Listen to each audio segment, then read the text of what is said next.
They lied to us. For years, we've been told the only way to grow fruit trees is to plant them deep into the ground. Let them spread, let them root, they said.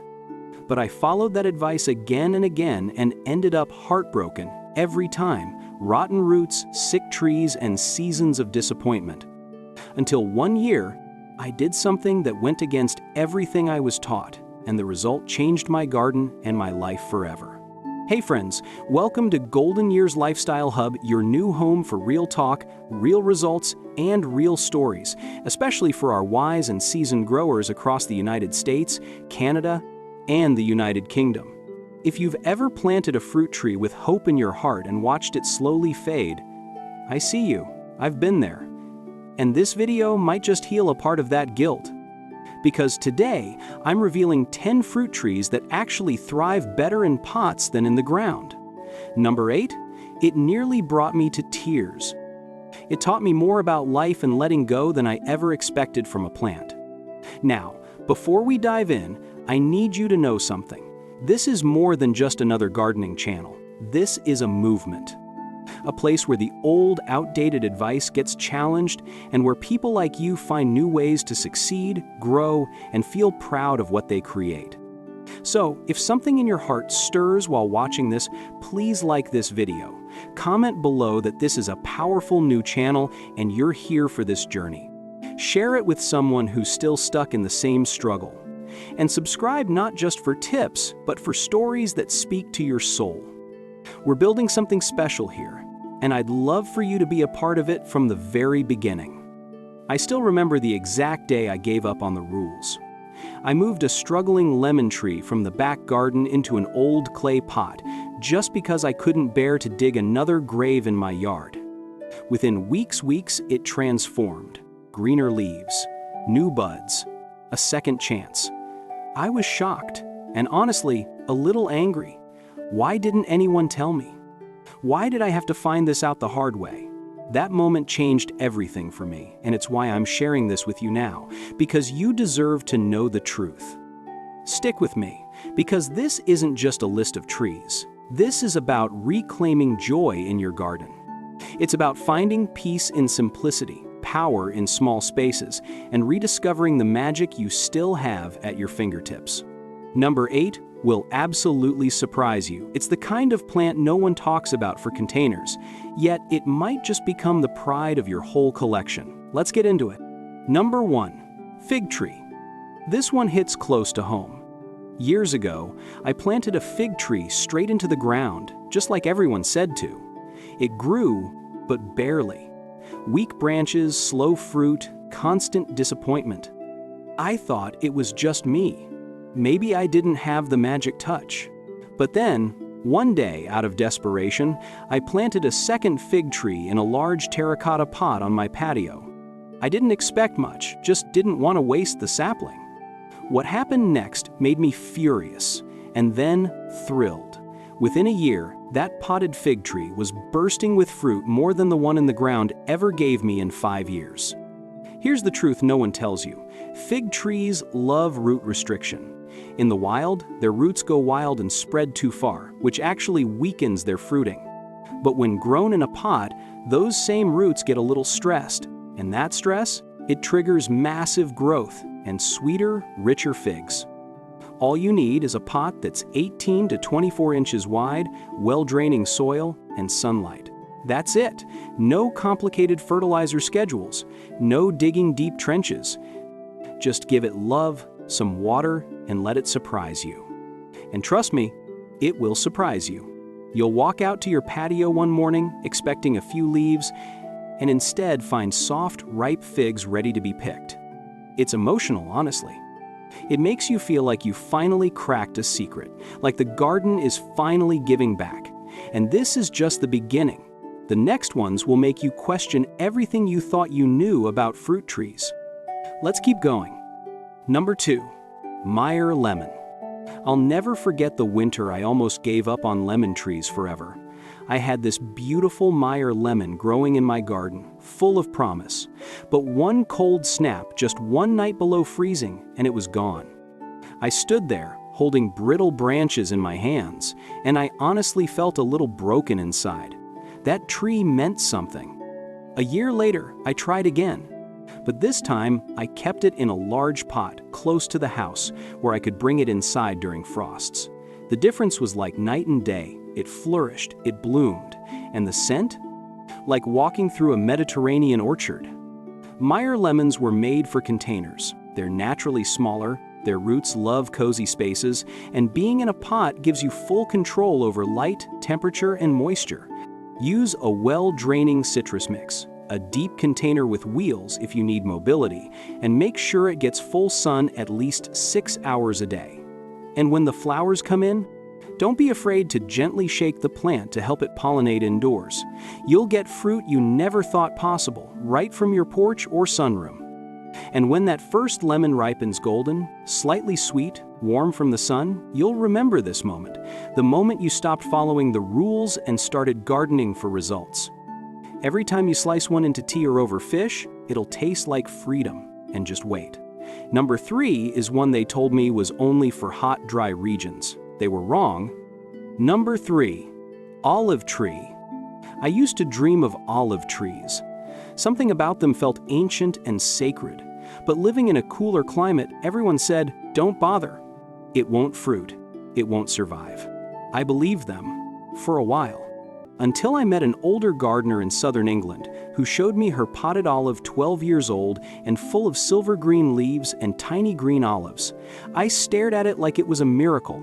That day, I bought my first olive sapling and planted it in a deep ceramic pot. And now, it stands proud on my patio, a living rebuttal to every naysayer I ever met. Here's the truth. Olives don't just tolerate pots, they thrive in them. The key is sunlight, good drainage, and a little patience. Use a sandy soil mix, a wide pot, 20 inches or more, and place it where it gets full sun all day long. Don't overwater olives like it a bit dry. And in colder months, if temps drop below freezing, move it indoors or wrap the pot. Simple. And over time, you'll notice its trunk thickening, its leaves shimmering in the breeze, and one day tiny buds turning into olives. It's more than a tree. It's a quiet defiance, proof that you don't need to live in Italy to harvest your own olives. You just need a pot, a little love, and a willingness to challenge what people say is impossible. And coming up next, number 4 is a fruit you probably had as a kid, but never knew could grow right outside your back door, in a pot no less. Number 4, dwarf apple. I still remember planting my first apple tree in the backyard, dreaming of bushels of apples, autumn baking, the works. But year after year, it stayed small, got eaten by pests, and produced barely anything worth picking. I felt like I failed, but then I stumbled across a dwarf apple tree at a local garden show. It was in a raised pot barely 4 feet tall and covered in apples. I couldn't believe it. I brought one home, set it up in a wine barrel-sized container, and within a year, I had more apples than I could carry. Dwarf apples are grafted for container growing. Their roots like being snug, and they're easier to prune, manage, and harvest. Choose varieties like Honeycrisp or Fuji.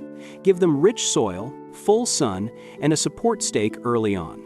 In spring, when flowers bloom, help them along by hand pollinating if no bees are around. And give them a chill period in winter. Don't bring them indoors unless temps drop below 20 degrees Fahrenheit consistently. Watching apples form on your tiny tree is magical. It feels like you're cheating the system in the best way. You don't need a field or an orchard. You just need one pot and the courage to grow differently. And trust me, number 5, it's fiery, fragrant, and it might just become your favorite plant on the whole list. Number 5, pomegranate. My love affair with pomegranates started in a grocery store. I was a teenager, cracking one open at the kitchen table, staining my fingers ruby red. I never imagined I could grow one. But years later, a gardening friend from Ontario said something that made me pause. Pomegranates do best when they're stressed. That sounded strange until I saw his container-grown pomegranate bursting with blooms. It was stunning. I bought a dwarf variety the next week and gave it a sunny corner in a large pot. I've never looked back. Pomegranates love containers because the restricted roots push them to focus on flowering and fruiting. Use a 10 to 15 gallon pot, cactus-style soil, and water deeply but infrequently. Full sun is a must. In colder zones, bring it indoors when temperatures dip below freezing. The blooms are fire orange, almost tropical, and when those buds swell and burst open, you'll understand why this plant was considered sacred in ancient times. But the real moment, the one that gets you, is when you split open your first homegrown fruit. It's juicy, sweet tart, and deeply satisfying. It's not just about growing a tree. It's about growing something that once felt exotic, now right at your fingertips. And we're only halfway through. The best number 8 is coming, and I promise, it will blow your mind. Number 6. Calamondin orange. I remember visiting my aunt in Florida as a kid and seeing this tiny tree by her kitchen window, covered in tiny orange fruits. I thought they were fake. Turns out, it was a Calamondin orange, and it was very real.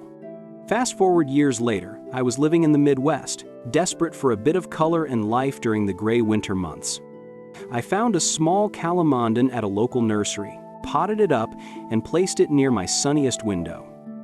Within months, it was covered in blossoms and then fruit, indoors. In my house, I couldn't believe it. These little trees are made for container life. They stay small, they're self-pollinating, and their fruits, though tart, make incredible marmalade and cocktails. Use a 10 to 12 inch pot with well-draining citrus soil and place it somewhere it gets 6 to 8 hours of bright light daily. In summer, move it outside to soak up some sun, then bring it in once temps fall below 50 degrees Fahrenheit. And don't forget, every time it blooms, your home will smell like a tropical paradise. It's the kind of plant that makes guests stop and ask, "Wait, you grew that?"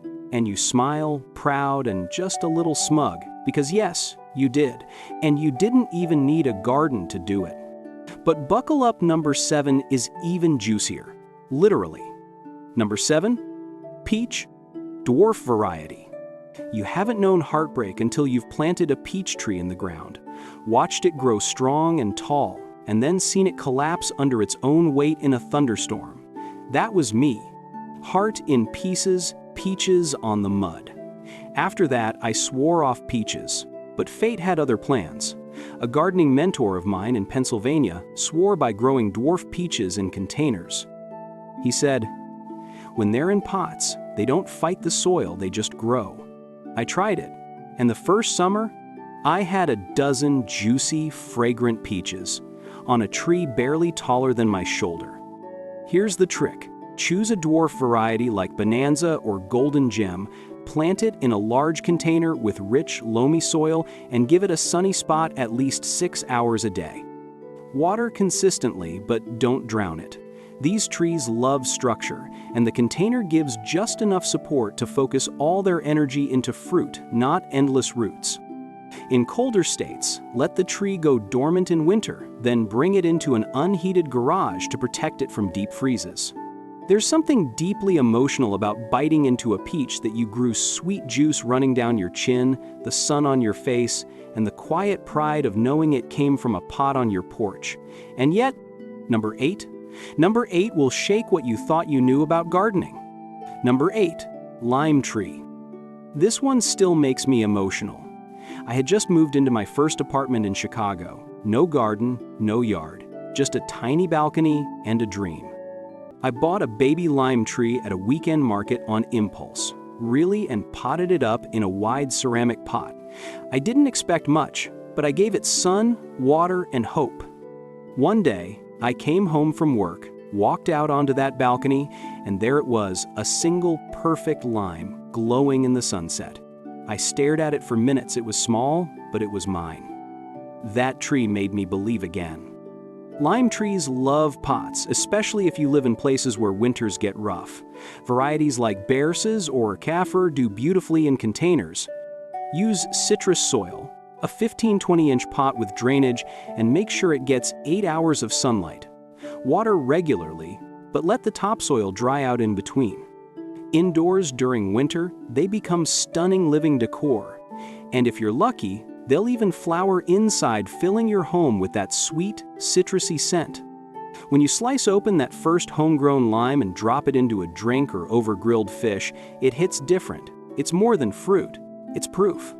Proof that even in a cold, crowded city, with nothing but a balcony and a bit of belief, you can still grow something beautiful. And we're only just starting. Ready for number 9? Because it's probably not what you're expecting. Number 9. Cherry, Stella or Dwarf variety. This one is personal. Every spring, I'd watch the cherry blossoms bloom on the neighbor's tree, petals dancing in the wind, and I'd think, one day. So I planted my own. In the ground, gave it the best spot, composted the soil, watered it religiously. And still, nothing. Every year, the birds got the few cherries it managed to produce before I could even taste one. It felt unfair, like I was doing everything right and still losing. Then I heard about growing dwarf cherries in pots. I gave it one last shot with a Stella cherry in a wine barrel. And guess who's finally eating cherries? Me. Every year now. Container-grown cherries give you control.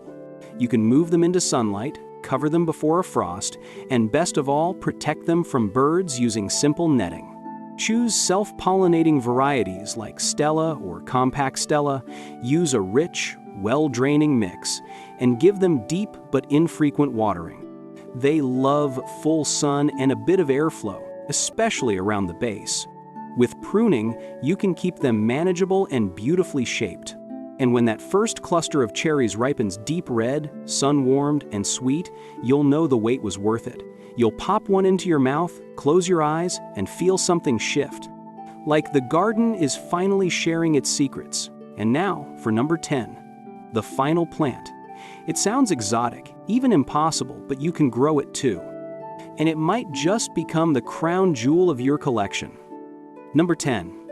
Guava.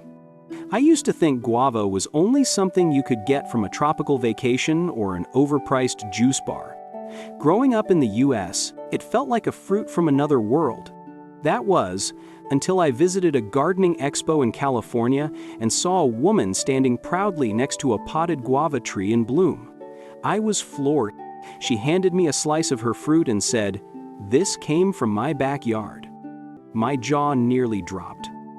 I knew right then I was going to try it myself. I ordered a tropical white guava online, potted it up, and placed it in the sunniest corner of my deck.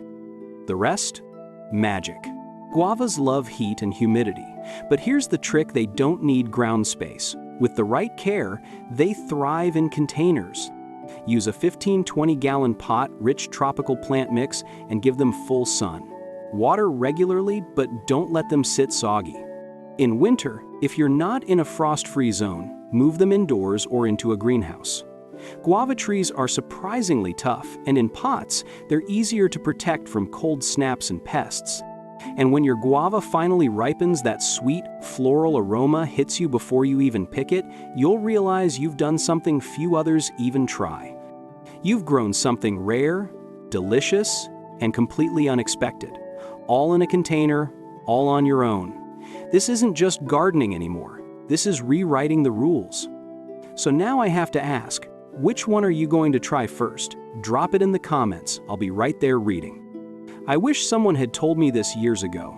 I could have spared myself the frustration, the wasted time, and the heartbreak of watching tree after tree fail in the ground. I blamed myself for so long, thinking I just wasn't cut out for this. But it wasn't me, it was the advice, the old rules. So let me be the one to tell you. It's not only okay to grow your fruit trees in pots, it might just be the smartest, most rewarding decision you'll ever make as a gardener. You deserve to see your plants thrive, not just survive. And with pots, you're finally in control. If this video changed the way you think about gardening, give it a like and share it with someone who's still following outdated advice and paying the price for it. And don't forget to subscribe to Golden Years Lifestyle Hub, because next video, I'm revealing the 10 biggest mistakes people make when growing fruit trees in containers. One of them could be the very thing holding your plants back right now. Don't miss it.